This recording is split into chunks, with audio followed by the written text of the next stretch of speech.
హ్మ్. అది చిగిర్చి వర్ధిల్లునట్లు చేయును. హ్మ్. అలాగునే నా నోట నుండి వచ్చు వచనములు ఉండును. నిష్ఫలముగా నా యొద్దకు మరల నిష్ఫలముగా నా యొద్దకు మరలక అది నాకు అది నాకు అనుకూలమైన అనుకూలమైన దాన్ని నెరవేర్చును. నేను పంపిన కార్యమును సఫలము చేయను. దేవునికి స్తోత్రం. హల్లెలూయా. గత కొన్ని వారాలుగా మనం ఈ యెషయా గ్రంథం 50 అధ్యాయాన్ని మనం ధ్యానం చేస్తూ చాలా లోతైనటువంటి మాటలు మనం వింటూ నేర్చుకుంటూ వస్తున్నాం. పోయిన వారంలో మనం భక్తిహీనుల మార్గాన్ని విడవలెను, దుష్టుల తలంపులు మానవలను అనే వాక్యాన్ని ధ్యానం చేస్తూ భక్తిహీనత అంటే ఏంటి, అది మానుకుంటే మనకు కలిగే లాభం ఏంటి అనే చాలా విషయాలు మనం పోయిన వారం విన్నాం. అయితే దేవుడు సమీపంగా ఉండగానే వేడుకోవాలి, ఆయన దొరుకాలంలో నేను వెతకాలనే వాక్యాన్ని మనం నేర్చుకుంటూ, ఆయన సమీపంగా ఉండినప్పుడు మనం వేడుకోవలసిన విధానాన్ని, వెతకవలసిన విధానాన్ని గురించి చాలా విషయాలు నేర్చుకుంటున్నప్పుడు మనం హృదయాంతరంగాల్లో రకరకాలైన ఆలోచనలు ఉంటాయేమో. ఆ ఆలోచనలు బట్టి దేవుడు చెప్తున్న మాట ఏంటంటే, మీ తలంపుల వంటివి కాదు నా తలంపులు అంటున్నాడు. మన వాక్యం వింటున్నప్పుడు మన రకరకాలైన ఆలోచనలు వస్తూ ఉంటాయి, రకరకాలైన తలంపులు వస్తుంటాయి. అందుకని మనం చదివిన పై వచనాల్లో 8 వచనంలో నా తలంపులు మీ తలంపులు వంటివి కావు. ఈ తలంపులు అంటే మన ఆలోచనలు ఆయన ఆలోచనలు వంటివి కావు అనే దానికి ఎంత వ్యత్యాసాన్ని వ్యక్తపరుస్తున్నాడంటే ఏమంటున్నాడంటే, ఆకాశములకు భూమికి పైన ఎంత ఎత్తుగా ఉన్నవో. మనం ఆకాశం కనిపిస్తూ ఉంటుంది, ఆకాశం కనిపిస్తూ ఉంటుంది, మరి అంత చివరి వరకు ఎవరైనా చేరగలుగుతారా? ఇప్పటి వరకు కూడా ఎవరు లేదు. కొన్ని లక్షల కిలోమీటర్లు కొన్ని కొన్ని ఉపగ్రహాలు ప్రయోగించారు, మార్స్ మీదకి కూడా పంపించారు. ఇప్పటి వరకు మానవుడు పంపించినట్టు ఉపగ్రహం ఆ మార్స్ మీదకి వెళ్ళింది, కానీ కొన్ని లక్షల కిలోమీటర్ల దూరంలో దాని మీద వెళ్ళి అంతకు ఇంకా ఉంది అంతరిక్ష ఆకాశం. ఒక అమెరికా వాళ్ళు అక్కడ పంపించారు, అది ఇంకా వెళ్ళగలిగినంత దూరం అది వెళ్తూనే ఉంది, వెళ్తూనే ఉంది, వెళ్తూనే ఉంది. దాదాపు 15 సంవత్సరాల క్రితం నుంచి అది వెళ్తుంది. ఇప్పటికి కూడా అది సిగ్నల్స్ పంపిస్తుంది. అది ఎంత దూరం వెళ్తుందో చెప్పలేము, అంత ఎత్తు. కానీ చూస్తే ఎదురుగా కనిపిస్తున్నట్టుగానే ఉంటుంది, కానీ అంత ఎత్తుగా ఉంటాయి ఆయన ఆలోచనలు, ఆయన తలంపులు. ఆయనకి ఆలోచనలు మనం గ్రహించలేము, అర్థం కావు. అర్థం చేసుకోవడానికి కూడా మనము సరిపోము, దాని గురించి ఆలోచన చేయకూడదు. ఆయన ఏమనుకుని ఉంటాడు, ఏం చేస్తాడు అనేది ఆయన ఆలోచనలకు వచ్చి మనం పరిశోధించలేము. అందుకని యోబు కూడా అంటాడు, ఆయన ఆలోచన సభలో నువ్వు ఉన్నవాడవా, ఆయన హృదయంలో ఉన్న జ్ఞానాన్ని నువ్వు వెతకగలిగిన వాడవా, ఆయన అంతరంగంలో ఉన్న మనసును నువ్వు గమనించగలిగిన వాడవా. మనం గమనించగలుగుతామా? అర్థం చేసుకోగలుగుతామా? అర్థం చేసుకోలేము. ఎందుకంటే అంత ఉన్నతమైనవి దేవుని యొక్క తలంపులు, దేవుని యొక్క ఆలోచనలు. అందుకని నా తలంపులు మీ తలంపుల వంటివి కాదు. మన తలంపులు, మన ఆలోచనలన్నీ కూడా మన జ్ఞానాన్ని బట్టి, మన విజ్ఞానాన్ని బట్టి, అంటే మనం నేర్చుకున్న దాన్ని బట్టి, తెలుసుకున్న దాన్ని బట్టి, జరిగిన దాన్ని బట్టి మన తలంపులు, ఆలోచనలు ఉంటాయి. ఊహకు అతీతంగా జరిగించగలిగిన వాడు, చేయగలిగిన వాడు మన నమ్మిన దేవుడు. దేవునికి స్తోత్రం. హల్లెలూయా.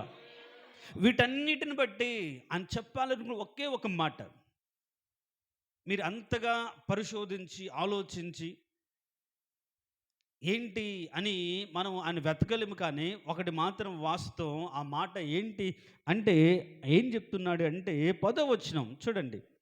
వర్షమును హిమమును ఆకాశము నుండి వచ్చి అక్కడికి ఎలాగు మరలక భూమిని తడిపి విత్తువానికి విత్తనమును, భుజించువానికి ఆహారమును కలుగుటకై అది చికిర్చి వర్ధిల్ల చేయునో, అలాగే నా నోట నుండి వచనము ఉండును. దేవునికి స్తోత్రం. హల్లెలూయా. వర్షం ఎంత దూరం నుంచి పడుతుంది, ఎంత పడుతుందని కాదు. ఒకసారి వర్షం పడితే, భూమి మీద పడితే దానికి ఉద్దేశం, దానికి అది ఖచ్చితంగా నెరవేరుస్తుంది. ఎండిన భూమిని తడిపి ఎండిపోయిన భూమిలో పడిన విత్తనానికి కావలసిన జీవాన్ని అది అనుగ్రహించి అది వర్ధిల్లడానికి కావలసినటువంటి ఆ యొక్క పని అది జరిగిస్తుంది వర్షం. అంటే మన దగ్గర మన విత్తనం వేస్తాం. పొలం ఉంది. ఒక డబ్బును పెట్టి విత్తనాలు కొనుక్కోవచ్చు, నాటవచ్చు. నాటగలిగే సామర్థ్యం ఉండవచ్చు. కానీ అది వర్ధిల్లాలి, ఫలం ఇవ్వాలి అంటే ఖచ్చితంగా దానికి తేమ ఉండాలి, వర్షం ఉండాలి, తడి తగలాలి. లేకపోతే లేదు. ఒకవేళ మనం మోటార్స్ పెట్టి ఒకవేళ మనం వాటర్ కొట్టినా భూమిని తడిపే అంటే మొక్క విషయంలో వేర్లకు కావాల్సిన నీరు వేరుగా ఉంటుంది. పై మొక్క మీద పడే వర్షం వేరుగా ఉంటుంది. మీరు ఎవరైనా రైతులను అడిగారనుకో, అందుకనే కడవరి వర్షం, తొలకరి వర్షం. తొలకరి వర్షమేమో అంటే ఆ వేర్లకు బాగా పదునెక్కి అది సారం పొందుకొని కాండానికి కావలసిన సారాన్ని ఇచ్చి బలంగా ఎదగడానికి. అయితే తర్వాత ఈ కడవరి వర్షం చివరిలో ఒక జల్లు అలా పడిపోతుంది. దాన్ని బట్టి సారం పొందుకొని ఆ కాయలు కానీ పరిపక్వం అయిపోతుంది. సో ఇప్పుడు పైనుంచి పడే వర్షం కావాలి, కింది నుంచి పడే వర్షం కావాలి. అందుకనే ఈ దేవుని యొక్క మాట వర్షం గురించి ఏమని చెప్తుందంటే, వర్షానికి ఒక ప్రత్యేకమైనటువంటి స్థానం ఉంది, ఒక సంకల్పం ఉంది.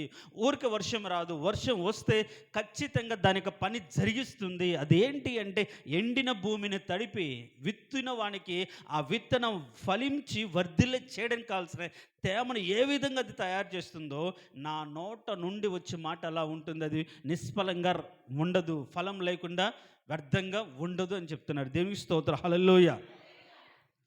అంటే ఇప్పుడు మనం అర్థం చేసుకోవాలి పాయింట్ ఏంటి ఈ చాప్టర్లో అంటే, మనము రకరకాల తలంపులతో శోధించకుండా మనం పొందుకోవాల్సింది ఏంటంటే, ఆయన నోట నుండి వచ్చే ఒక మాట. దేవునికి స్తోత్రం, హల్లెలూయా.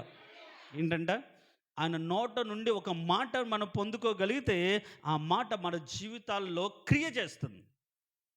ఆ మాట మన జీవితాల్లో కావలసిన దాన్నన్నిటిని సమకూరుస్తుంది. ఇప్పుడు వర్షం కానీ హిమం గురించి ఏం చెప్తా, అది ఆకాశం నుండి ఎక్కడికి వస్తుంది? భూమికి వస్తుంది. భూమి మీద పడి భూమిని ఏం చేస్తుంది? తడుపుతుంది. తడిపి విత్తువానికి విత్తనమును, భుజించువానికి ఆహారము కలుగునట్లుగా అది చిగిర్చి వర్ధిల్ల చేస్తుంది. తడిపి చిగిరిచ్చేటట్లుగా వర్ధిల్ల చేయనట్లుగా ఆ వర్షం కావచ్చు, హిమం కావచ్చు, భూమి మీద ఉన్నటువంటి ఎక్కడో ఆకాశంలో మేఘములో దాచబడిన వర్షపు నీరు భూమి మీదకి వచ్చి తన కార్యాన్ని, తన క్రియను జరిగిస్తుంది. దాన్ని బట్టి విత్తువానికి ఆహారం, నాటివాడికి సంతృప్తి కలుగుతుంది. అలానే దేవుని దగ్గర నుంచి వచ్చే ఏ మాట అయినా అది నిష్ఫలంగా, వర్షం పడింది అనుకోండి, మళ్ళీ పైకి వెళ్తుందా? వెళ్ళదుగా. మళ్ళీ పైకి వర్షం పడ్డ నీరు పడ్డట్టుగా రిటర్న్ వెళ్ళిపోతుందా? వెళ్ళదు కదా. ఖచ్చితంగా అది కిందికి వస్తే దాని పని జరిగిస్తూ ఉంటుంది.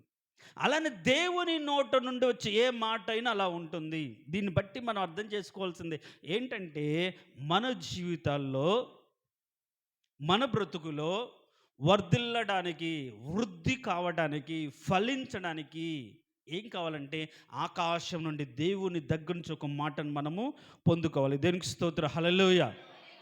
ఆ మాటను మనం పొందుకుంటే ఆ మాట మన జీవితాల్లో ఒక క్రియని చేస్తుంది.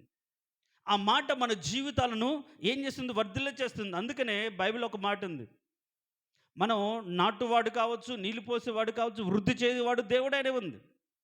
ఆ మాటను మనం పొందుకుంటే ఆ మాట మన జీవితాలకు కావాల్సిన వాటన్నిటినీ చేస్తుంది. అంటే ఇప్పుడు మనకు ఆహారం కావాలి జనరల్గా. సో అందుకోసం మనం ఏం చేస్తున్నాం? పంట వేసుకున్నాం.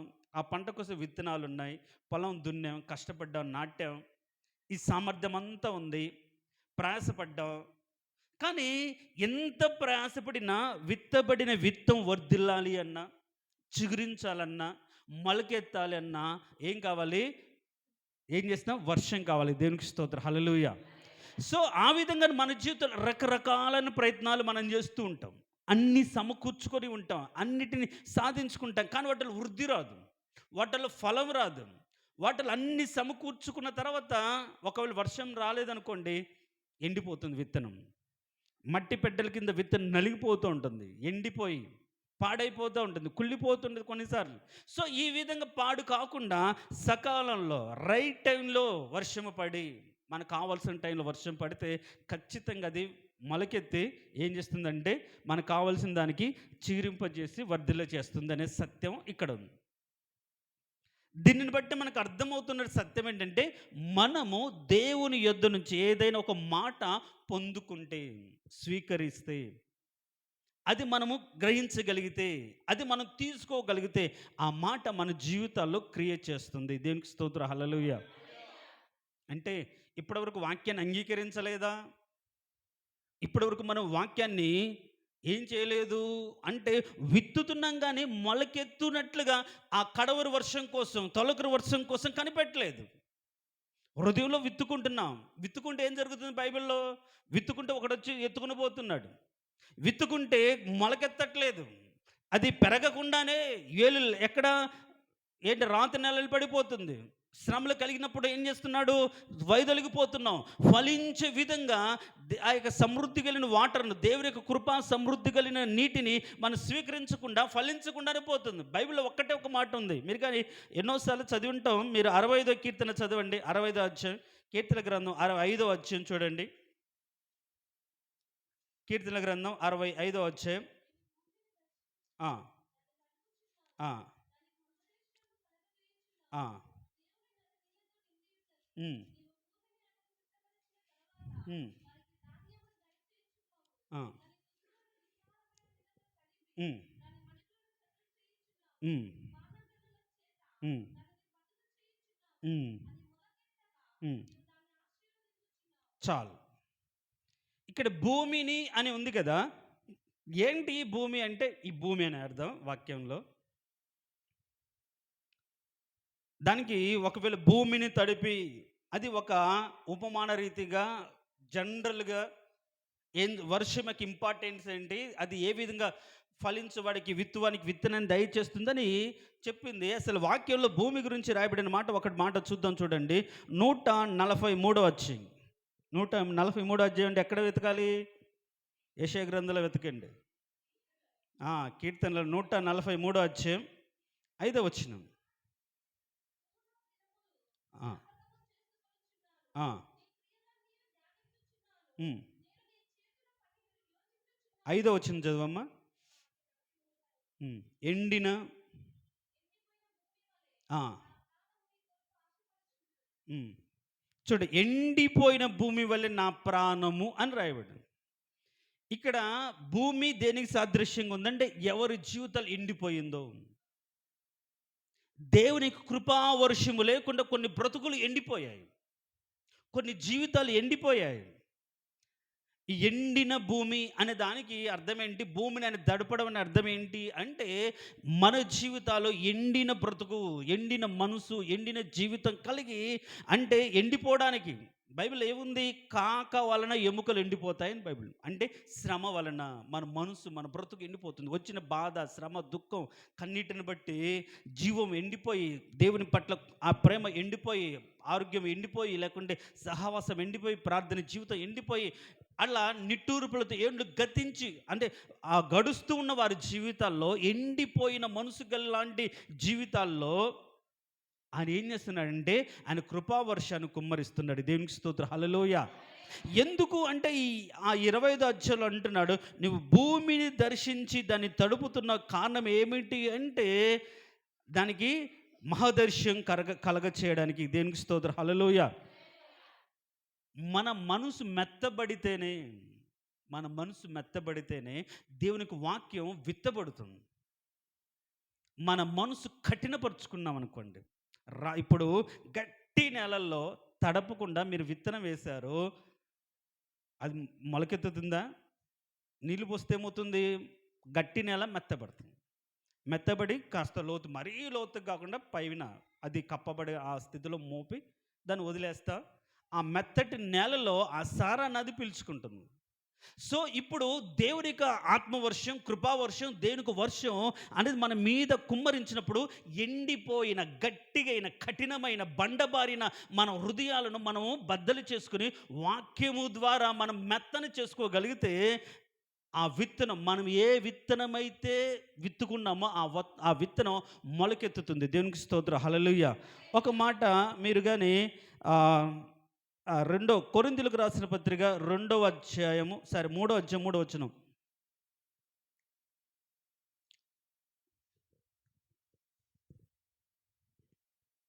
3:3 అపోస్తలుడు పౌలు కొరింథీయులకు రాసిన రెండో పత్రిక 3:3 ఆ! హ్మ్. హ్మ్. హ్మ్. హ్మ్. చాలు. ఇక్కడ చదివితే మెత్తని హృదయములు అని రాయబడి మెత్తని హృదయం. ఇంతకుముందు మన ఎండిన హృదయాలు, ఎండిన మనసు అని చదివా. 143:5లో ఎండిన మనసు అని చదివా. అంటే ఎండిపోవడానికి ఎన్నో కారణాలున్నాయి. అది శ్రమ కావచ్చు, బాధ కావచ్చు, దేవునికి జీవం మనలో నింపుకోకుండా ఆరిపోయి, ఎండిపోయి, అలాంటి జీవితాల్లో మన విత్తనం దేవునికి వాక్యం. విత్తనం అంటే దేవుని వాక్యం. అది మొలకెత్తి మన ఆశీర్వాదం పొందుకోవాలంటే మన హృదయం అనే పలక, లేకుండా హృదయం అనే నేల ఏమో మెత్తబడాలి. మెత్తబడడానికి దేవుడు ఏం చేస్తున్నాడు? తన వర్షం, కృపా వర్షం, ఆత్మ వర్షాన్ని కుమ్మరించి మన హృదయాన్ని ఏం చేసి ముందు మెత్తన చేస్తున్నాడు. సో ఎప్పుడైతే మెత్తన చేయబడిన హృదయంలో విత్తనం విత్తబడుతుందో అప్పుడు మాత్రమే మొలకెత్తుతుంది. దేవునికి స్తోత్రం. హల్లెలూయా. సో మొట్టమొదటిగా దేవుడు వర్షం ద్వారా భూమిని ఎందుకు తడుపుతున్నాడు? మొలకెత్తాలి. విత్తనం మొలకెత్తాలంటే తేమ ఉండాలి. అంటే హృదయం మెత్తన పడాలి. కాబట్టి కఠినపరుచుకున్న హృదయమును తొలగించుకొని మనము అక్కడ చెక్కుముక్కి రాయి కంటే కఠినపరుచుకున్నట్లుగా మనము రాతి బండ వలె మార్చుకున్న హృదయాలు తొలగించుకొని మెత్తని హృదయాలుగా ఆయన ఆత్మచేత మనం గద్దించినప్పుడు, నింపినప్పుడు అర్థం చేసుకొని మన హృదయంలో ఆయన వర్షానికి, ఆయన ఆత్మకు తావిచ్చి, అవకాశం ఇచ్చి మన హృదయంలో పాప రోత జీవితాన్ని మనం కడుక్కొని, ఆయన రక్తం చేత కడుక్కొని మన హృదయం మెత్తనగా అయినప్పుడు ఏం జరుగుతుందంటే ఆ వర్షం తడిపిన ఆ వర్షంలో మనం నాటుకున్న విత్తనము మొలకెత్తుతుంది. దేనికి స్తోత్రం. హల్లెలూయా. కడవరి వర్షం అంటే ఏంటి? బైబిల్ ఏం చెప్తుంది అంటే పరిశుద్ధాత్మ. ఎండిపోయిన వారి మీద సమృద్ధిగా నా ఆత్మను కుమ్మరిస్తాను, ఎండిన వారి మీద సమృద్ధిగా తన యొక్క సన్నిధి కుమ్మరిస్తానంట. ఎండిపోయిన వారి జీవజల నదులు పారజేస్తాను అనే దానికి అర్థం ఏంటంటే దేవుడు తన ఆత్మను కుమ్మరిస్తుంది, కృపావర్షాన్ని కుమ్మరిస్తున్నాడు, ఆయన ప్రేమను కుమ్మరిస్తున్నారు. అలా కుమ్మరించి మన నేలను, ఎండిపోయిన మన బ్రతుకును, ఎండిపోయిన మన నేలను మెత్తన చేసి, ఎప్పుడైతే మనము మెత్తన చేస్తున్నాడో అక్కడ రాయబడిన మాట 65 అధ్యాయంలో ఒక మాట నేను చదువుతాను చూడండి. కీర్తన గ్రంథం 65లో భూమిని దర్శించి నీవు దాన్ని తడుపుతున్నావు, నీవు భూమిని అట్లు సిద్ధపరిచిన తర్వాత. అట్లు అంటే ఏంటి? తడిపి మెత్త చేసిన తర్వాత. అంటే దేవుడు మనలో ఉంటున్న రాతి గుండెని తీసివేసి, కఠిన హృదయాన్ని తీసివేసి, పాప రోత జీవితాన్ని తీసివేసి, మొండి హృదయాన్ని తొలగించి వేసి, దేవుని వాక్యాన్ని అంగీకరించగలిగిన ఒక మెత్తని హృదయాన్ని దేవుడు సిద్ధం చేస్తాడు. వాక్యం ఏంటి? సుత్తి లాంటిది, బండ హృదయాన్ని పగలగొడుతుంది. కాబట్టి బద్దలు చేసి, వర్షం కాబట్టి గట్టి నేలను తడిపి మెత్తని చేస్తుంది. అలా తడిపి అట్లా సిద్ధపరిచిన తర్వాత నీవు దానికి ధాన్యము దయచేయుచున్నావు. ధాన్యం అంటే ఏంటి? వాక్యము. ధాన్యం అంటే వాక్యము. మీరు కానీ లూకాసు వార్త 8వ అధ్యాయం ఒకసారి చూడండి. లూకాసు వార్త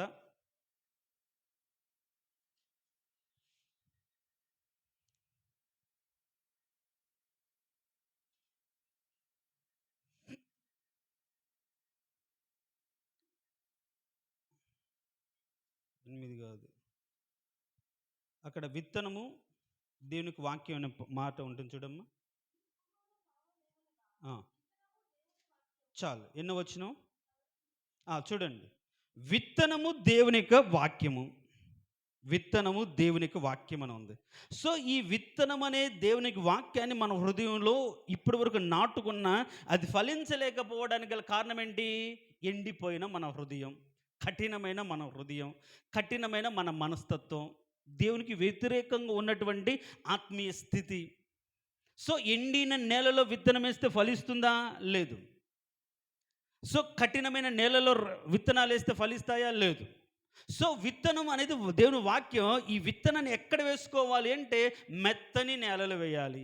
సో మెత్తని నేలలు వేయినట్లుగా దేవుడు ఏం చేస్తుందంటే తన వాక్యము ద్వారా మనం దర్శించినప్పుడు మన మనసును మార్చుకొని, మన మనసును సిద్ధము చేసుకొని, వాక్యాన్ని స్వీకరించడానికి కావలసినటువంటి ఒక వాతావరణాన్ని మనం క్రియేట్ చేసుకొని, వాక్యాన్ని అంగీకరించే ఒక మనస్తత్వాన్ని మనం ఏర్పరచుకున్నప్పుడు వాక్యము మన హృదయంలో, మన బ్రతుకులో నాటబడుతుంది. అలా వాక్యము నాటబడి సిద్ధపరచబడిన తర్వాతనే చూడండి, ఇప్పుడు మరొకసారి 65వ అధ్యాయంలోకి వెళ్దాం. కీర్తనల గ్రంథం 65లో, నీవు భూమినట్లు సిద్ధపరిచిన తర్వాత నీవు దానికి ధాన్యము దయచేయుచున్నావు.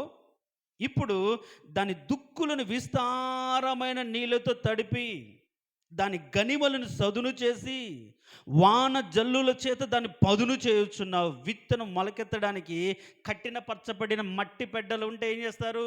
మట్టి పెడ్డలు ఉంటే మొలకెత్తుతుందా? లేదు. ఆ యొక్క మట్టి పెడ్డలను, ఆ గనిమలను ఏం చేస్తానంటే సదును చేసి, మెత్తని చేసి, మీ విత్తనం వేసేటప్పుడు పెడ్డలు ఉంటే ఏరు కదా, మళ్ళీ దాన్ని ఏదో కొట్టి మెత్తగా చేసిన తర్వాత సాలుగా చేసి అప్పుడు మాత్రం విత్తనం నాటినట్టుగా దేవుడు ఇంకా గట్టిగా పెడ్డలుగా కఠినంగా ఉన్నటువంటి ఆ స్థితిని అంతటిని పోయి దేవుని యొక్క వాక్యాన్ని అంగీకరించినట్లుగా ఈ గట్టిపడిన ఈ బండబారిన హృదయాన్ని ఏదో ఒక రకంగా, ఇప్పుడు మట్టి పెడ్డలను మెత్తని చేయాలంటే అది ఆటోమేటెడ్గా మెత్త అయిపోతాయా? కాదుగా. ట్రాక్టర్ పెట్టి అదేదో రోలరో ఏదో ఉంటుంది, దాన్ని పెట్టి కొడతా ఉంటారు. అంటే ఇప్పుడు ఈ మట్టి పెట్టెలకు ఆ దెబ్బలు తగులుతాయి కదా. అంటే మన జీవితంలో దేవునికి వాక్యాన్ని అంగీకరించడానికి కొన్నిసార్లు ఏం జరుగుతుందంటే కఠిన హృదయాన్ని సుత్తి వల్ల బద్దలు చేస్తాడు. లేకుంటే కొన్ని ప్రయత్నాల ద్వారా ప్రయోగించి దేవుడు శ్రమలు కావచ్చు, ఇబ్బందులు కావచ్చు, వాటి ద్వారా ఈ కఠిన హృదయాన్ని, బండబారిన హృదయాన్ని, గట్టిపడినటువంటి హృదయాన్ని మెత్తని చేస్తాడు. అప్పుడు మాత్రమే వాన జల్లుల చేత దాన్ని సదును చేస్తాడు. ముందు తడుపుతాడు. ఇంకా మట్టి పెడ్డలు ఉన్నాయనుకోండి, వాటిని ఏం చేస్తాడు? రోలరో ట్రాక్టర్ పెట్టి మెత్తగా చేస్తారు. దాన్ని ఏమంటారు నాకు తెలియదు, నేను వ్యవసాయకుని కాదు కాబట్టి పెద్ద నాకు తెలియదు. మెత్తగా చేస్తారు. అంకుల్ ఏమైనా ఉంది తెలుసా? అడ్డ అంటారు, అదేదో ఉంటుంది, మెత్తగా కొట్టుకుంటూ వెళ్తూ ఉంటుంది. మట్టి పెడ్డలు ఉంటాయి, మనకు తెలియదు దాని గురించి. దాని తర్వాత అప్పుడు నీళ్ళు, ఆ నీటిలో ఆ మెత్తపడిన ఆ నేలలో విత్తనం వేస్తే మొలకెత్తుంది. ఆ విధంగానే దేవుడు కూడా కట్టిన హృదయంలో, మన బండబాన హృదయంలో మనం విత్తనం వేసుకున్న, అంటే హృదయంలో దేవునికి విరోధమైన భావం ఉంచుకొని, కఠినత్వం ఉంచుకొని, మన బండబారిన హృదయంలో ఎంత వాక్యము చెప్పినా, ఎంత వాక్యం నువ్వు స్వీకరించినది మొలకెత్తదు. కానీ వాక్యము ద్వారా నువ్వు తడపబడి ఉన్నట్టున్న సాలను సరిచేసుకొని మెత్తని చేసుకున్న తర్వాత అప్పుడు వాన జల్లుల చేత దాన్ని పదును చేసిన తర్వాత అప్పుడు అది ఆ విత్తనం నాటుకున్న తర్వాత అది మొలకెత్తాలి. మొలకెత్తిన విత్తనానికి ఆశీర్వాదం. దేనికి స్తోత్రం, హల్లెలూయా. ఏంటంట ఆశీర్వాదం ఎప్పుడు వచ్చింది? మనం నాటినప్పుడు వచ్చిందా? పదును చేసుకున్నప్పుడు వచ్చిందా? సదును చేసుకున్నప్పుడు వచ్చిందా? కొట్టబడినప్పుడు వచ్చిందా? లేదు. నాటబడినప్పుడు వచ్చిందా? లేదు. కొట్టబడి, సదును చేయబడి, నాటబడి, తడపబడి, ఎప్పుడు వీటన్నిటిని తట్టుకొని ఆ మట్టి పెడ్డలు చీల్చుకొని మొలకు వస్తుందో అప్పుడు దాన్ని ఆశీర్వదిస్తాడు. కాబట్టి నేను వాక్యాన్ని అంగీకరించగానే ఆశీర్వాదం కాదు, స్వీకరించిన వెంటనే ఆశీర్వాదం కాదు, అది మొలకెత్తడానికి నిన్ను నువ్వు కాపాడుకొని. ఎందుకని అపవాదం వచ్చి విత్తనాన్ని ఎత్తుకొని పోతాడు. మన విత్తనం మీకు ఉపమానాల్లో ఏముంటుంది? మీ హృదయంలో నాటబడిన విత్తనం అపవాదం వచ్చి ఎత్తుకొని పోతాడు. వాడు ఎవడు? త్రోవ పక్కన పడినవాడు విత్తనం అని. కొన్నిసార్లు ఏంటి, వేరు సరిగ్గా ఉండదు కాబట్టి శ్రమకాలంగానే ఆ యొక్క ఫలం లేకుండానే రాలిపోతూ ఉంటారు. కొందరు ఫలిస్తారు కానీ అపరిమితమైన ఫలాలు ఫలిస్తూ ఉంటారు. కానీ మంచి నేలన పడిన వాడు ఏం చేస్తాడంటే 30 60 100 పెరుగుతాడు, ఫలిస్తాడని మంచి నేల. అందుకని మంచి నేల గురించి రాయబడిన మాట ఏంటంటే అక్కడ చూడండి, 8వ అధ్యాయం లూకా సువార్త.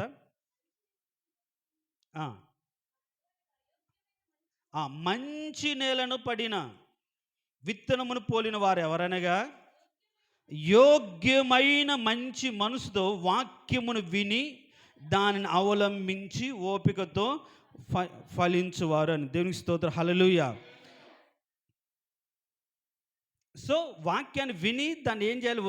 యోగ్యమైన మంచి మనసు దాన్ని అంగీకరించాలి, నాటుకోవాలి, భద్రం చేసుకోవాలి, కాపు చేసుకోవాలి. మన పై వచనాలు మనం చూస్తే చాలా ఉన్నాయి. సాతాను వచ్చి ఎత్తుకుని పోయే సందర్భాలు. 12వ వచనం చూడండి, కొన్ని మాటలు నేను ఫాస్ట్గా చదువుతాను. త్రోవ పక్క నుండి వారు వినువారు కానీ నమ్మి రక్షణ పొందకున్నట్టు అపవాది వచ్చి వారి హృదయంలో నుండి వాక్యము ఎత్తుకొని పోవును. రాతి నేల నుండిన వారు ఎవరనగా వినున్నప్పుడు వాక్యమును సంతోషంగా అంగీకరించుదురు కానీ వారికి వేరు లేనందుకు కొంచెము కాలం నమ్మి శోధన కాలంలో తొలగిపోతారు. ముండ్ల పొదలు పడిన విత్తనం పోలిన వారు ఎవరనగా విని కాలము గడిచిన కొలది జీవ సంబంధమైన విచారము చేతను ధన భోగముల చేతను అణిచివేయబడి పరిపక్వంగా ఫలింపని వారు. మంచి నేలను పోలిన వారెవరనగా యోగ్యమైన మంచి మనస్సు అని రాయబడింది. ఇప్పుడు మీకు ఇంత విషయం ఎందుకు చెప్తున్నానంటే, విత్తనం మన చేతిలో ఉంది. అర్థమవుతుందా? విత్తనం ఎక్కడ ఉంది? విత్తనం మన చేతిలో ఉంది. ఏంటి ఆ విత్తనం? వాక్యం. విత్తనం వాక్యం. ఇప్పుడు ఫలింప చేసుకోవాల్సిన బాధ్యత కూడా మన చేతిలో ఉంది. అంటే ఏంటి? నాటుకోవాల్సిన బాధ్యత మన మీద ఉంటుంది. తర్వాత విత్తనం ఎత్తుకొని పోకుండా జాగ్రత్త పడాల్సిన బాధ్యత మనకు ఉంది. అయితే మనం ఎప్పుడైతే జాగ్రత్తగా మనం నాటుకొని భద్రపరుచుకుంటామో ఆకాశం నుండి ఆయన వర్షాన్ని పంపించి మనం నాటుకున్న అంటే విత్తనాన్ని ఫలించినట్లుగా ఆయన వర్షాన్ని కుమ్మరించి ఏం చేస్తారంటే అది ఫలింపడానికి కావలసినటువంటి అభివృద్ధిని దేవుడు కలగజేస్తాడు. ఇప్పుడు ఏంటి, చాలామంది జీవితాల్లో ఫలం ఎందుకు రావట్లేదంటే అసలు వాళ్ళు ఎండిన నేలలు నాటుకుంటున్నారు. సో అందుకని ఫలించట్లేదు. తర్వాత కఠినపరుచుకుంటున్నారు. అసలు వాక్యమే, విత్తబడిన వాక్యం ఉందో లేదో, వాళ్ళ బ్రతుకుల్లో ఉందో లేదో చూసుకోవట్లేదు. సాతాను ఎప్పుడు ఎత్తుకొని పోతున్నాడు. లేదా కొంతకాలం నిలుస్తున్నారు కానీ శోధన కలంగానే తొలగిపోతున్నారు. అంటే దేవునికి ఇప్పుడంటే మొలకెత్తేంత వరకు దాన్ని భద్రపరచుకోవాల్సిన బాధ్యత మనది అని గమనించట్లేదు. చాలామంది ఏం చేస్తారంటే దేవునిది అప్పచెప్పి, ప్రభా ఏంటి నేను విత్తుకున్నాను, కాపాడేవాడు నీవే, పోషించేవాడు నీవే, అన్ని నీవే అని వదిలేసి కామ్గా ఉంటారు. అది కరెక్ట్ కాదు. నాటుకున్న తర్వాత ఎత్తుకొని పోకుండా జాగ్రత్తగా చూసుకోవాలి, రాలిపోకుండా జాగ్రత్తగా చూసుకోవాలి. ఇవన్నీ చూసుకోకుండా మనం ఏం చేస్తాం? ఒక మాట అంటాము, ఒక ప్రార్థన చేస్తాం, వదిలేస్తాం.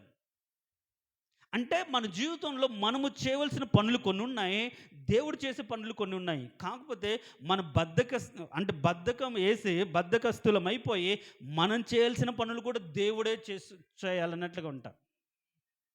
ఫర్ ఎగ్జాంపుల్, ఇప్పుడు నైట్ అయ్యింది. ఇప్పుడు జనరల్గా ఎవరేం చేస్తారు? డోర్ లాక్ చేసి పడుకుంటారు. ప్రభా నేను ఓపెన్ చేసి పెట్టుకుంటాను, నువ్వే కాపులుగా ఉండండి ప్రభా అని పడుకుంటారు.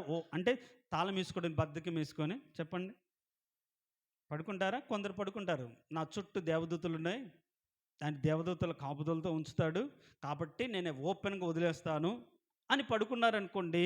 ఎవడైనా దొంగ దూరి మొత్తం దోచుకుని పోతే ఏం ప్రభా ఏం చేస్తున్నావు నువ్వు అంటే, నువ్వు పడుకుంటే నీ పక్కన ఉండి కాపలా కాస్తూ రక్షించే బాధ్యత కాదు. అట్లా ఉంటుంది మనస్తత్వం. అంటే మనము చేయవలసినవి చేయకుండా మనం మినిమం ఏం చేయాలో తెలుసుకోకుండా బ్రతుకుతున్నారు క్రైస్తవ్యంలో. ఆ విధంగానే విత్తన విషయంలో, ఫలించే విషయంలో, అభివృద్ధి పొందే విషయంలో, దేవుని దగ్గర నుంచి ఆశీర్వాదాన్ని పొందుకునే విషయంలో కూడా చాలామంది ఏం చేస్తారంటే, నేను ప్రార్థన చేస్తాను ఫలితం రావాలనుకుంటారు, కనిపెట్టాను రావాలనుకుంటారు. కాదు, దేవుడు ఇచ్చేది ఇస్తాడు. అది మొలకెత్తేంత వరకు జాగ్రత్త పడవలసిన బాధ్యత మనది. అందుకనే అది మొలకెత్తగా దాన్ని అది మొలకెత్తడానికి కావాల్సిన వర్షాన్ని, అది నాటబడిన తర్వాత కావాల్సిన తడిని, అది మొలకెత్తడానికి కావాల్సిన సారాన్ని దేవుడు ఇస్తాడు. అది విత్తనం ఎత్తుకొని పోకుండా జాగ్రత్తగా కాపాడుకోవాల్సిన బాధ్యత మనది. కాబట్టి దేవుడు ఇప్పుడు నిన్ను దర్శించి నీ బ్రతుకులు నువ్వు ఒక సమాధానమైన విత్తనం వాక్యం ద్వారా నువ్వు నాటుకున్నావు, నెమ్మది అనే ఒక విత్తనం నాటుకున్నావు, లేకుంటే దేవుని కృప అనే విత్తనం నాటుకున్నావు, లేకుంటే అభివృద్ధి అనే ఒక విత్తనం నాటుకున్నావు, లేకుంటే ఒక ఆశీర్వాదం అనే ఒక విత్తనం నాటుకున్నావు. అయితే ఇది ఫలించకుండానే సాతాను వచ్చి ఎత్తుకుని పోతూ ఉంటాడు. ఇంక నెమ్మది ఎట్లా వస్తుంది?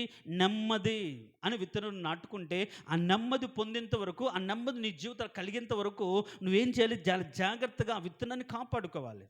అంటే ఏ విధంగా కాపాడుకోవాలో వాక్యానుసారంగా నువ్వు నడుచుకోవాలి, తెలుసుకోవాలి, జాగ్రత్తలు తెలుసుకోవాలి. విత్తనం వేసిన తర్వాత ఇంక నేను నాటాను, నా పని అయిపోయిందని కూడా సరిపోతుందా? అంటే పశువులు వచ్చి, అంటే అక్కడేంటి, కలుపు పెరుగుతూ ఉంటుంది, కలుపు మొక్కలు పెరుగుతూ ఉంటాయి. తర్వాత పశువులు వచ్చి కంచె లేకపోతే ఏంటి, వాటన్ని తినేస్తూ ఉంటుంది. అంటే కంచె వేసుకోవాలి, కలుపు పీక్కోవాలి, మందు కొట్టుకోవాలి. ఇంత బాధ్యత మన మీద ఉంచి నాటితే చాలు ఆశీర్వదిస్తా ఉన్నట్టుగా ఉంటే సరిపోతుందే? కాదు. అది మొలకెత్తేంత వరకు జాగ్రత్తగా మనం చూసుకోవాలి. అది మొలకెత్తిన తర్వాత అది ఫలించి అభివృద్ధి పొంది శ్రేష్టమైన విస్తారమైన ఫలములు నీకు ఇచ్చినట్లుగా దేవుడు దాన్ని ఆశీర్వదిస్తారు. అంటే మనం బేసిక్గానే మొలకెత్తకుండానే మనం ఏం చేస్తున్నాం అంటే తగిన జాగ్రత్త పడట్లేదు మన జీవితాల్లో. ఆయన వర్షాన్ని కుమ్మరిస్తున్నాడు నీ జీవితాల్లో. నువ్వు నాటుకున్న విత్తనం మొలకెత్తి ఆశీర్వదించబడ్డానికి, కానీ నువ్వు నాటుకుంటున్నావు కానీ జాగ్రత్త పడట్లేదు. నువ్వు నాటుకుంటున్నావు కానీ అది కాచుకోవట్లేదు. నువ్వు నాటుకుంటున్నావు కానీ అది కావలసినట్టు విధంగా మనం దానికి తయారు చేసుకోవట్లేదు.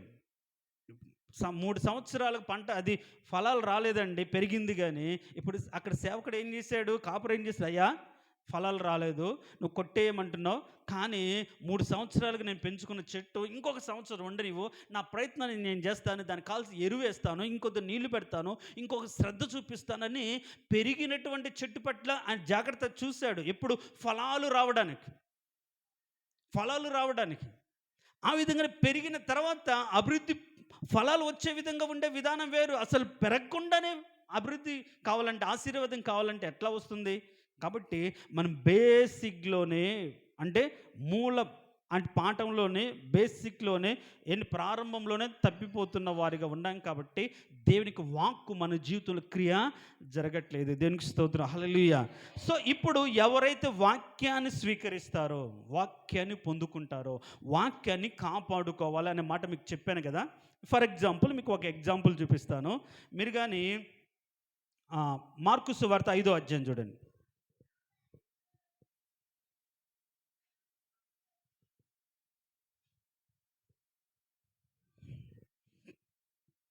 మార్కు సువార్త 5వ అధ్యాయం.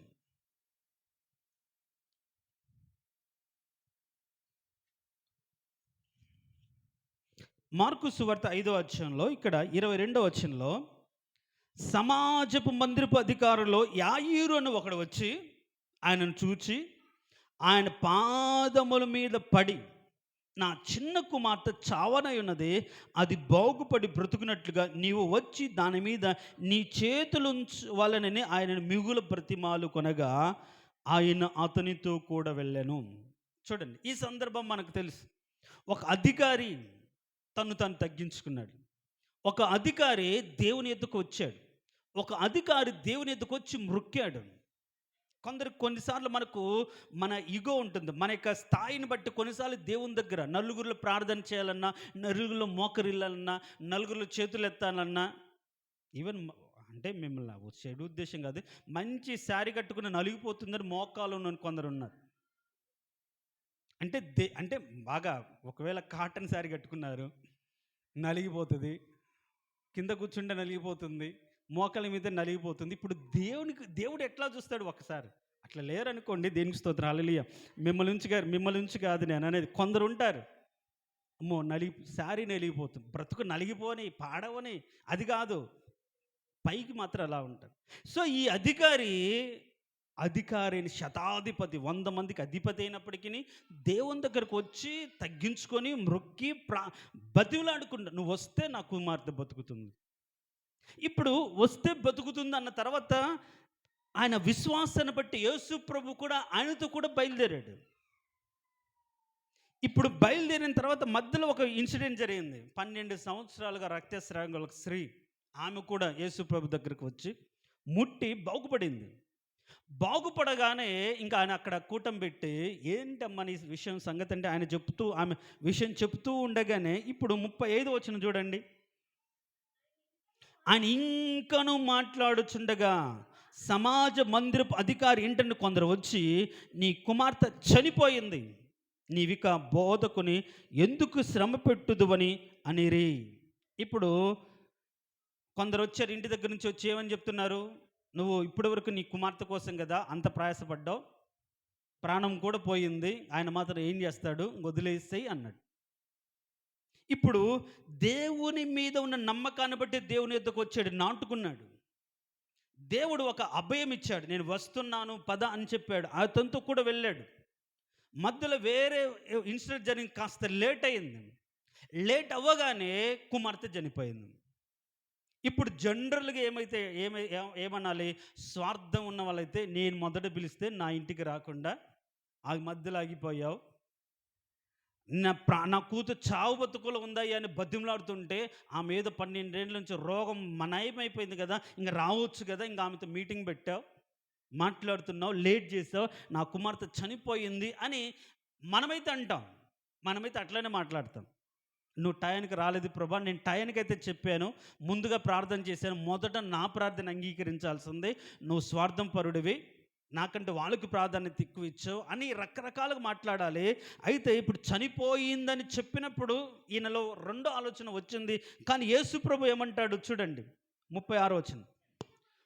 యేసు వారు చెప్పిన మాట లక్ష్యపటక భయపడకుము, నమ్మిక మాత్రం ఉంచుమని ఆ సమాజ మందిరపు అధికారితో చెప్పి అని అన్నాడు. ఇప్పుడు ఏం చెప్పాడు, నువ్వు ఏం చెప్పాడు, నమ్మిక మాత్రం ఉంచు, ఇంకొక దాంట్లో నీ కూతురు బాగుపడుతుంది అంటాడు. నమ్మకం మాత్రం ఉంచు. ఇప్పుడు మనం చదువుకున్న మాటలో ఆయన నోట నుండి వచ్చిన మాట మరలా రిటర్న్ వస్తుందా, లేదు కదా. ఖచ్చితంగా ఒక కార్యాన్ని జరిగిస్తుంది, ఖచ్చితంగా ఒక క్రియ జరిగిస్తుంది, నిష్ఫలంగా మరల కానీ రాయబడింది.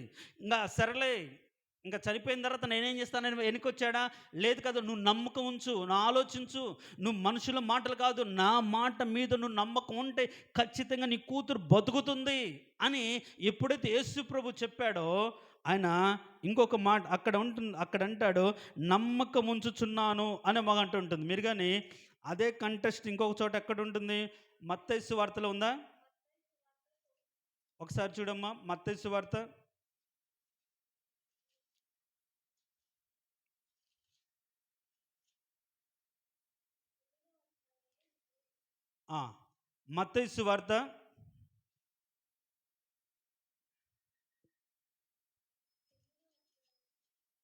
అది కాదనుకుంటానమ్మా.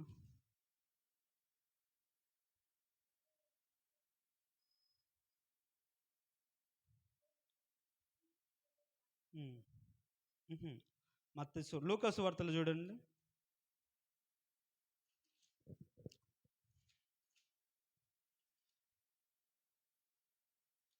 లూకా సువార్త 7-8 అధ్యాయాల్లో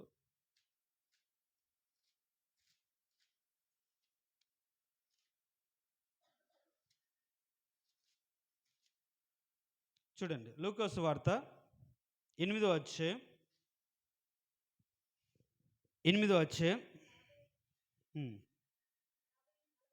49 వచనంలో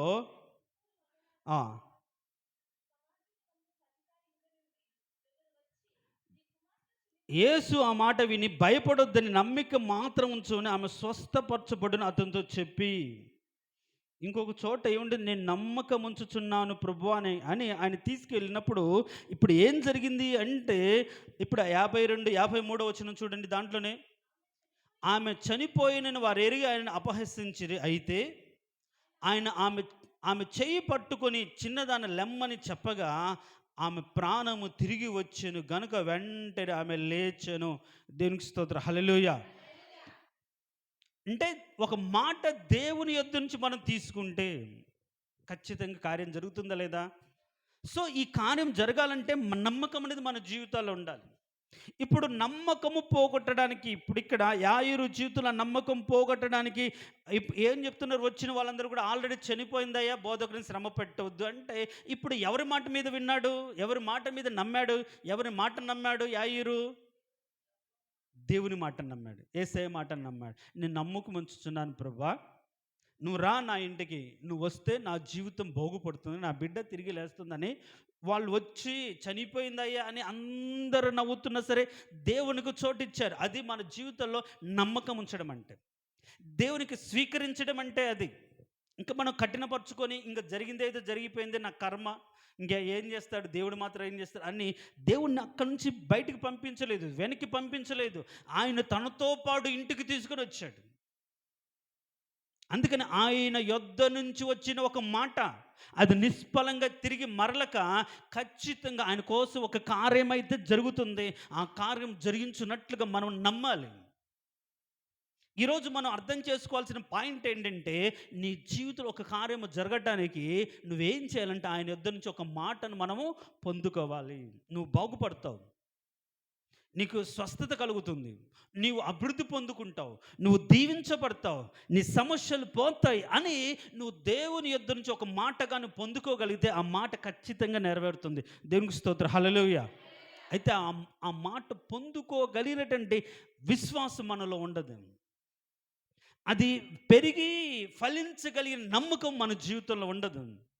నాటుకుంటాం కానీ ఎదగడానికి ఇప్పుడేంటి, ఉన్నవాళ్ళు ఇరుగు పొరుగు వాళ్ళందరూ కూడా చనిపోయింది ఎందుకులే అది ఇది అంటే, ఇప్పుడు ఎవరి మాట నమ్మాడంటే యేసు ప్రభు మాట నమ్మాడు.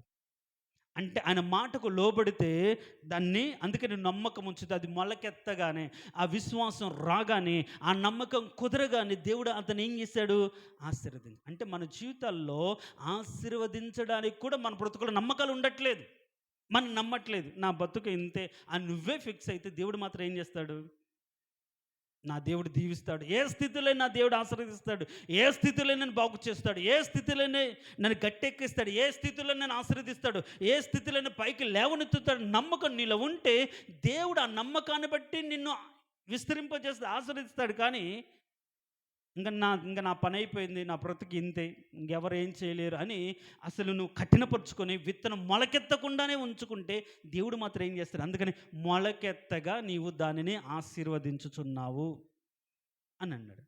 అది మొలకెత్తాలి.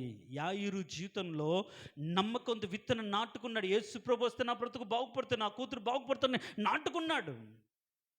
కానీ అక్కడ వాతావరణం వేరుగా ఉంది. అలాంటి పరిస్థితుల్లో కూడా ఆయన మీద నమ్మకంతో ఎదురు చూశాడో అది మొలకెత్తింది. ఖచ్చితంగా దేవుడు ఆ విశ్వాసాన్ని ఘనపరిచాడు, బలపరిచాడు, స్వస్థతనిచ్చాడు. తిరిగి పోయిన ప్రాణం తిరిగి వచ్చింది అని బాండ రాశాను, చదివాం అంతేగా. పోయిన ప్రాణం తిరిగి వచ్చి అంటే నమ్మకం ఉంటే ఏది పోయిందో, ఎక్కడ పోయిందో, ఎలా పోయిందో వాటన్నిటిని తిరిగి ఇవ్వగలిగిన దేవుడు. నమ్మకం ఉంటే మొలకెత్తితే అది మొలకెత్తడానికి వాక్యాన్ని ఇచ్చాడు నీకు. మొలకెత్తి నమ్మకం ఉంచడానికి వాక్యాన్ని దేవుడు నీకు ఇచ్చాడు. ఈ వాక్యము ద్వారా నీ హృదయాన్ని పరిశుద్ధపరచుకొని, నీ హృదయంతరంలో చెడుగు అంతా తీసివేసుకొని, మట్టి పెట్టెలన్నీ తొలగించుకొని, హృదయాన్ని మెత్తనపరుచుకొని, వాక్యాన్ని హృదయంలో నాటుకొని, ఆయన వాక్యపు వర్షంతో అంటే నింపబడి అది చిగురించే విధంగా నువ్వు జాగ్రత్త పడి, కాస్త చిగురించగానే మొలకెత్తగానే ఇదిగో నా బిడ్డ నా మీద నమ్మకం ఉంచాడు, ఇప్పటివరకు ఎండిపోయి నాటుకోలేని స్థితిలో ఉన్నాడు, ఇప్పుడు నేను నమ్మకం ఉంచుకుంది కాబట్టి ఈ నమ్మకాన్ని ఉమ్ము కాకుండా బలపరచాలని దేవుడు క్రియ చేస్తాడు. మనం నమ్మిన దాన్ని బట్టి యాయిరు జీవితంలో ఏం చేశాడు, మొలకెత్తగానే దేవుడు ఆశీర్వదించాడు. నేను చెప్పాలనుకున్న మాట ఒక్కటే, మొలకెత్తాలి. మొలకెత్తగా నువ్వు దానిని ఆశీర్వదిస్తున్నావు. నువ్వు మొలకెత్తకుండా ఎండిపోయాయి, వర్షం పడింది, తడుపుకున్నా కానీ మొలకెత్తలేదు, ఉపయోగం ఏముంది? దేవుడు నీకు ఒక అవకాశం ఇచ్చాడు. వర్షం అంటే వాక్యము ద్వారా నీకు తడుపుకొని, కఠిన హృదయాన్ని మార్చుకొని, మెత్తన చేసుకొని, వాక్యాన్ని నాటుకోవడానికి కృపనిచ్చాడు. ఆ సారము స్వీకరించి, ఆ మట్టి పెట్టెలు చీల్చుకొని, పాప జీవితం తొలగించుకొని, చిన్నగా ఆయన వైపు చూస్తూ మొలకెత్తగానే దేవుడు నిన్నేం చేస్తాడంటే ఆశీర్వదిస్తాడు. అందుకనే బైబిల్లో కూడా దేవ మా విశ్వాసాన్ని వృద్ధిపరచు అని శిష్యులు వచ్చి అడిగినప్పుడు ఆయన అంటాడు, ఆవ గింజ చిన్నదే కానీ అది పెరిగినప్పుడు అని అంటాడు. విశ్వాసం ఇంతదే, మన బ్రతుకులో ఉన్న నమ్మకం ఇంతదే, అది కాస్త పెరిగితే మొలకెత్తితే అప్పుడు అది వృద్ధి ఆశీర్వదిస్తాడు. కాబట్టి దేవుని మాటను మనం స్వీకరించాలి.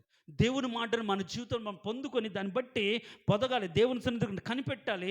దాన్ని మొలకెత్తితే చాలు దేవుడు ఆశీర్వదిస్తాడు. అబ్రహాముతో అంటాడు, మీదటికి ఈసారి ఇదే టైం నేను ఇక్కడికి వస్తాను, ఖచ్చితంగా నీకు అవిట కొడుకుంటాడు అంటే శారా నవ్వుతుంది.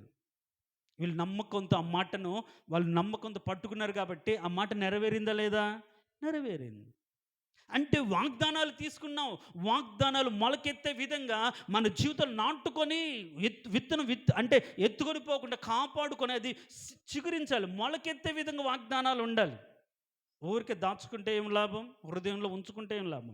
ఇంట్లో ఉంచుకుంటే ఏం లాభం? బైబిల్ ఉంచుకుంటే ఏం లాభం? ఆ వాక్యం మొలకెత్తడానికి కావాల్సిన అదంతా, ఆ శ్రమంతా మనం పడి మెత్తన చేసుకొని హృదయాన్ని సిద్ధపరచుకొని దేవుని కనిపెట్టి చిగురించడానికి కావాల్సిన కృప కోసం ఎదురు చూస్తే కదా దేవుడు కృపావర్షాన్ని కురిపించి మనల్ని మొలకెత్తింపజేస్తాడు.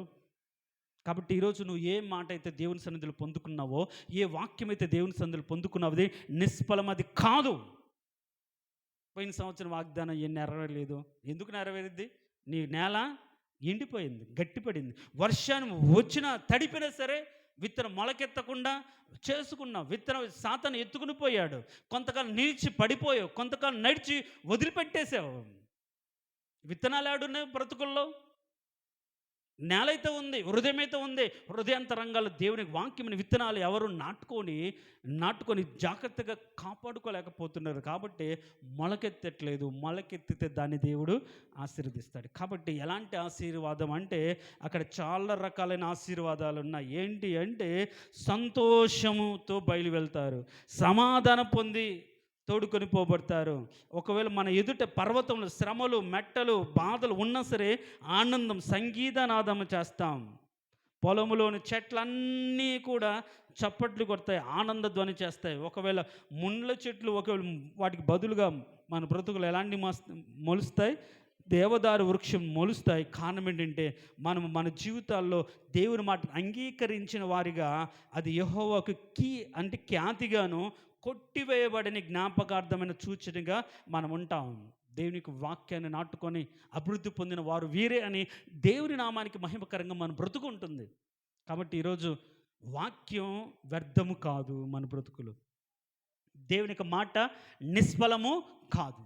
దాన్ని అంగీకరించి స్వీకరించి నాటుకొని మన హృదయాన్ని మెత్తన చేసుకొని అది పెరగడానికి కావాల్సిన వాతావరణాన్ని మనం కల్పించుకొని పెరిగేంత వరకు ఎదురు చూడాలి.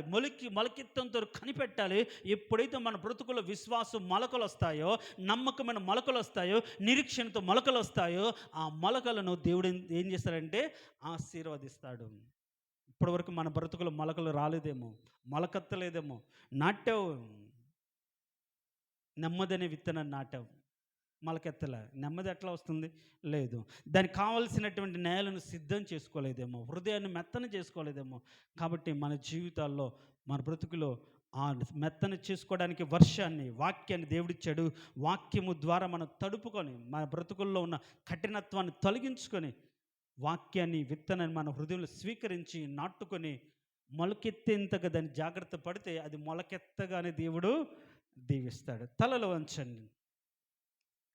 తలలోంచిన మనం చెప్పబడిన వాక్యాన్ని బట్టి మన జీవితాల్లో దేవుడు ఒక వాక్యం నెరవేర్చబడ్డానికి దేవుడు మనకు వాక్యాన్ని ఇచ్చాడు, వాక్కునిచ్చాడు, తన మాటనిచ్చాడు, తన వాగ్దానం ఇచ్చాడు, తన కృపనిచ్చాడు. ఎందుకు నిష్ఫలమైపోతుంది?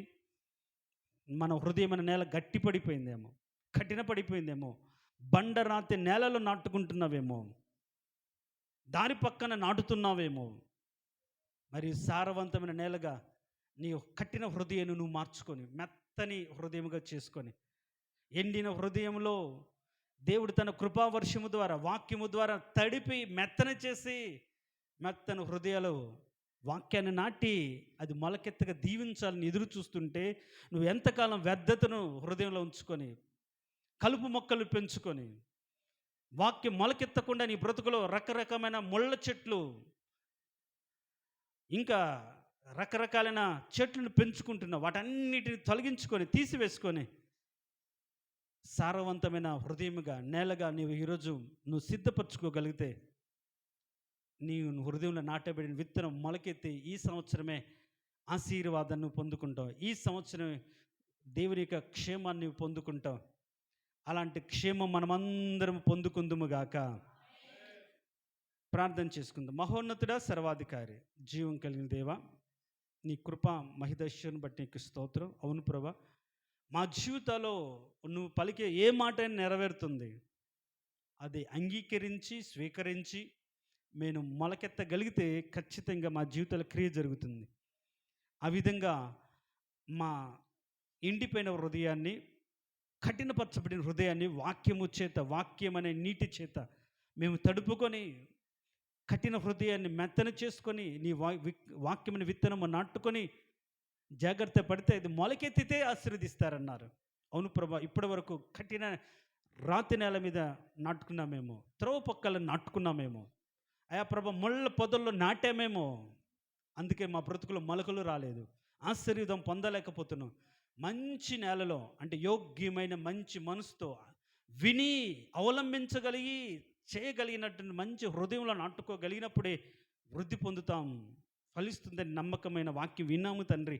ఆ వాక్యానుసారంగా ప్రతి ఒక్కరు నాటుకోవడానికి నీ కృప చూపించమని, చేరువచ్చిన ప్రతి ఒక్క జీవితాల్లో ఎండిన నేలను తడిపి మీరు దర్శించి దానికి మహోదేశం కలగజేయడానికే దాన్ని దర్శిస్తున్నావు, తడుపుతున్నావు. కానీ తడిపిన ఫలం లేకుండా పోతుంది, తడిపిన ఫలించలేకపోతున్నారు. కారణం అంటే మొలకెత్తడానికి వాళ్ళు పదును చేసుకోవట్లేదు, చదును చేసుకోవట్లేదు, గనిమేలను మెత్తన చేసుకోలేకపోతున్నారు. ప్రభా నీ కృప చూపించండి.